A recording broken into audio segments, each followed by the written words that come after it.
shir ay ku kulmeen wasiirada wasaaradaha arrimaha gudaha dalka Jamhuuriyadda Somaliland iyo dalka Jamhuuriyadda Djibouti ayaa maanta ka furmay magaalada Lawyacado ee xadka Jamhuuriyadda Somaliland iyo dalka Djibouti waxaana shirkani lagaga hadlayay sii xoojinta amniga Jamhuuriyadda Somaliland iyo Jamhuuriyadda Djibouti sidoo kale waxaa shirkaasi ka qayb galay taliyayaasha sarsare ee ciidamada qalabka sida ee dalka Jamhuuriyadda Djibouti oo ka mid yahay taliyaha sare ee ciidamada ilaalada madaxtooyada dalka Jamhuuriyadda Djibouti Colonel Maxamed Jaamac Ducaale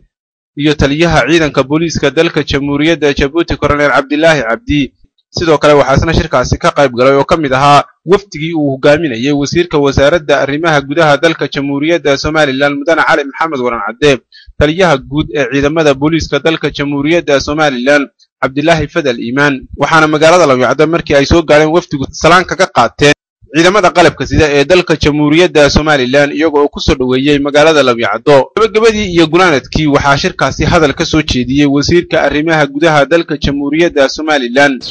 runtii waxaanu saaka halkan u nimid inaanu tusno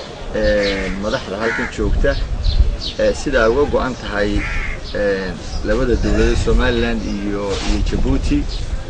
khaas ahaan labada madaxweyne mudane Ismaaciil Cumar Geelle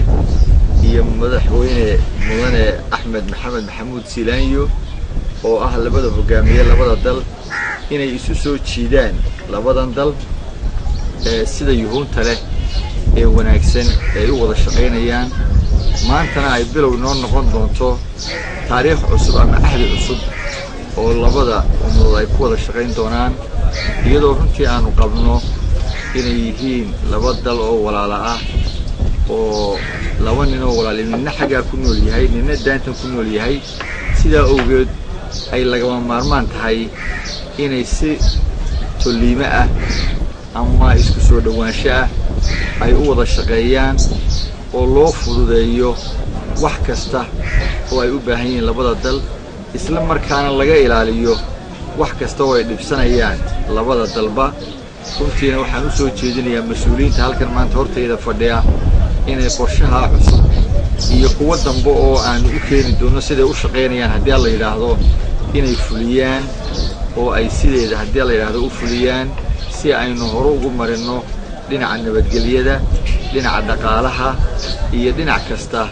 oo dhinaca bulshada iyo ummadda iyo socodka bulshada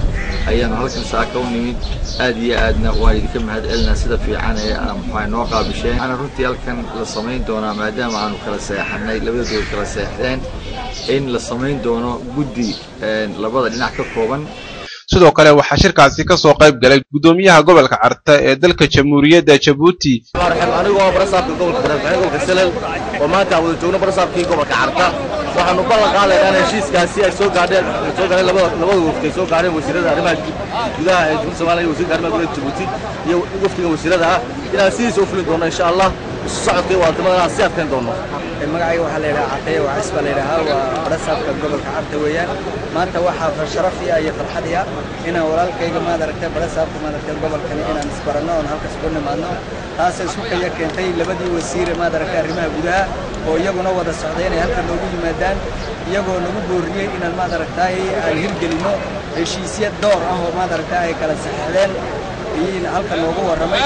annaguna waxaan diyaar u nahay gelino insha Allah si aan shacabka labada wadan madarkay aan ugu adeegi lahayn geesta kale waftigii ay hogaaminayeen wasiirada wasaaradaha arrimaha gudaha dalka Jamhuuriyadda Somaliland iyo dalka Jamhuuriyadda Djibouti ayaa soo booqday beerta xayawaanka ay ku nool yihiin libaaxyadii uu keenay dalka Jamhuuriyadda Djibouti wasiirka arrimaha gudaha dalka Jamhuuriyadda Somaliland